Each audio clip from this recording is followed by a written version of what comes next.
TKK ini kemudian menjadi P3K. Nah tadi siang saya baru dapat data dari dari bagian organisasi atau izin Pak Ketua Komisi, bahwa akhir tahun 2021 itu mereka sudah menghitung Anjak dan ABK, analisa beban kerja. Jadi sampai tahun 2027 itu kita membutuhkan 27.510 aparatur. Ya. Sementara posisi kita hari ini PNS-nya itu di 10.400 sekian. Ya. Dengan logika itu, mestinya 13.000 sekian TKK itu bisa masuk ke situ. Dengan logika itu, ya, 13 tambah 10.000 kan baru 24 lah katakanlah. Ya. Nah, memang pernyataan Pak Ketua DPRD sebenarnya pernyataannya juga nggak ada masalah. Cuman memang judulnya bikin kita resah gitu lah. Ya. Jadi mestinya diprotes itu wartawan yang bikin judulnya itu. Ya. Karena kalau kita baca kontennya, isinya sebenarnya menjelaskan di situ. Menjelaskan. Ya.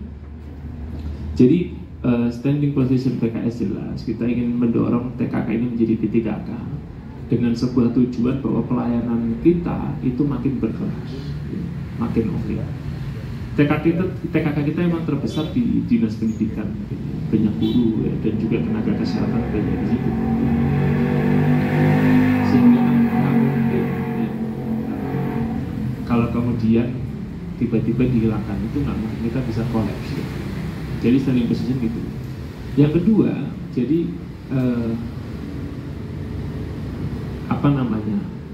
terminologi penghapusan TKK ini sebenarnya bukan penghapusan TKK ya, tapi bahwa pemerintah daerah itu PPK-nya pembina karyawan ya, itu di PP 49 2018 pasal 96 itu disebutkannya begini. Jadi tidak lagi boleh mengisi jabatan itu dengan non PNS atau non P3K. Kalimat itu begitu. Ya. Jadi dengan kalimat yang begitu kita bisa memahami bahwa siapapun yang mau mengisi jabatan di pemerintahan itu dia statusnya kalau nggak PNS ya P3K. Ya. Jadi kalimatnya kayak gitu.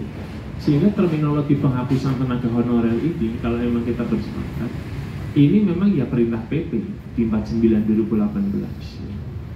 Nah, kemarin Ketua DPRD itu kan menyampaikan, memberikan sinyal yang keras itu, yang warning. Karena kan kita ini mau masuk tahun 2023, amanat PP-nya tahun 2023 tidak ada lagi jabatan di luar PNS atau P3K. Sementara ya, kita juga baru masuk di Komisi 1 Bang ya. Itu kemarin kita ketika ekspos LKPJ dengan BKPSDM juga kita menangkapnya seperti belum ada pembicaraan yang serius gitu ya, belum ada pembicaraan serius. Sementara kita udah mau masuk tahun 2023. Artinya apa? Kalau kita nggak bicara serius strategi tentang 13 sekian TKK ini mau dikemanakan ya, kalaupun mau jadi P3K itu namanya strategi gimana, hitung-hitungannya gimana ya, dan akan perlu kita tingkatkan, maka ya kita bisa kehilangan alas hukum di tahun 2003 ketika tenaga honorer ini memang sudah tidak diperbolehkan menurut kita. Jadi inti pernyataan Ketua DPRD itu kan tolong wali kota ya, dan jajarannya menyegerakan memberikan status hukum yang jelas terhadap keberadaan TKK ini. Tahun 2023 kan tinggal beberapa saat lagi. Ya, kayak gitu Bang. Jadi standing position PKS jelas ya. Kita ingin pelayanan kita makin meningkat ya. TKK kita dorong menjadi P3K. Kalau pakai logika tadi bahwa ABK kita butuh 27.510 dan PNS kita baru 10.400 sekian ya. Mestinya bisa didorong ke situ, ya, didorong situ. Tapi mekanismenya bagaimana? Nah itulah yang kita dorong juga kepada eksekutif untuk bisa menseriusi. Gimana sih ya?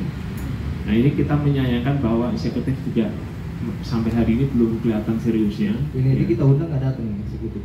Nah sebenarnya yang paling bisa banyak menjawab itu eksekutif.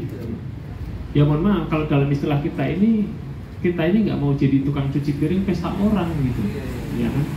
ini kan yang ngangkat TKK ini eksekutif, dia yang tahu kebutuhannya. Dan hari ini ada perintah PP yang meminta bahwa tidak ada lagi tenaga honorer. Nah ini mau kita apakan gitu? Status hukumnya mau kita apakan?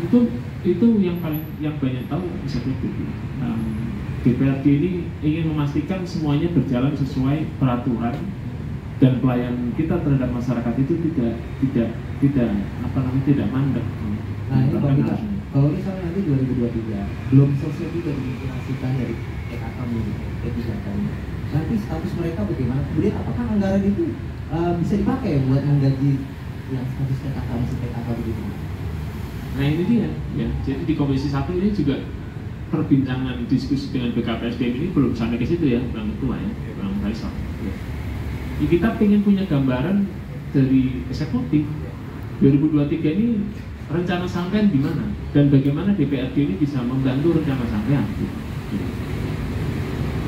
Sebenarnya keresahan rekan-rekan TKK ini juga harus disampaikan kepada Pemkot itu sendiri, karena kekurang seriusan itu ya mohon maaf, hari ini itu datangnya dari eksekutif. Kita siap mencarikan semua jalan keluar asal memang kita bisa terbuka ya, duduk bicaranya gimana, strategi gimana, kita coba carikan jalan keluar bareng-bareng DPRD ya. Komisi 1 di bawah Bang Faisal kita yakin siap mensupport itu 100% ya. Tetap gitu ya. Jadi yang perlu adalah ya ini juga sampaikan kepada eksekutif ya, Pak Wali Kota dan jajarannya untuk menyampaikan strategi serius tentang penindaklanjutan PP 49 ini ya, yang kemudian itu akan menyangkut terhadap eksistensi dan status hukum tenaga honorer yang di Kota Bekasi disebut TKK. Nah, kebetulan ini kan di Kota Bekasi banyak 13.800 sekian.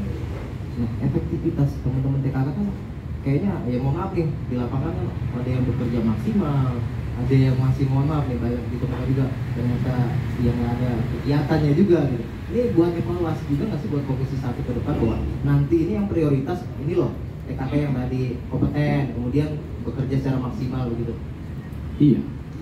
Yap, ya ini kan kalau ya PKS tadi udah jelas ya. Jadi kita pengen pelayanan kita ini naik kelas ya. Tentu itu juga butuh upskilling gitu ya. Rekan-rekan harus lebih kompeten, kita naikkan kompetensinya.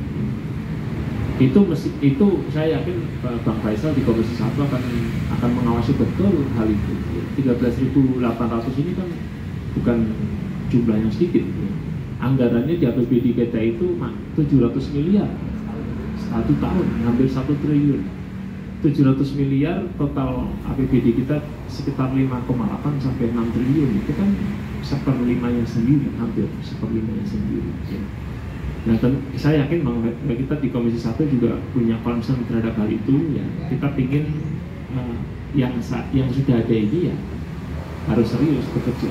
Kita sebenarnya bisa motivasi teman-teman TKK sendiri ya, artinya mereka bisa meningkatkan kompetensi, nanti mungkin bisa diusulkan dari teman-teman pemerintah atau eksekutif dengan DPRD sendiri gitu. Betul.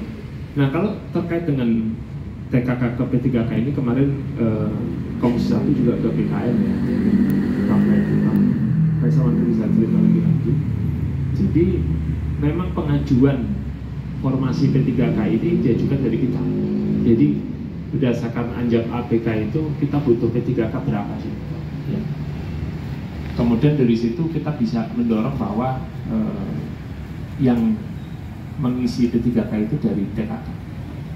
Tapi tetap semuanya punya mekanisme yang jauh lebih kredibel lah. Artinya di situ ada seleksi yang lebih ketat. Ya bukan lebih ketat, lebih ingin memastikan bahwa kita punya aparatur yang memang siap untuk memberikan pelayanan yang terbaik buat masyarakat Kota Bekasi. Ya.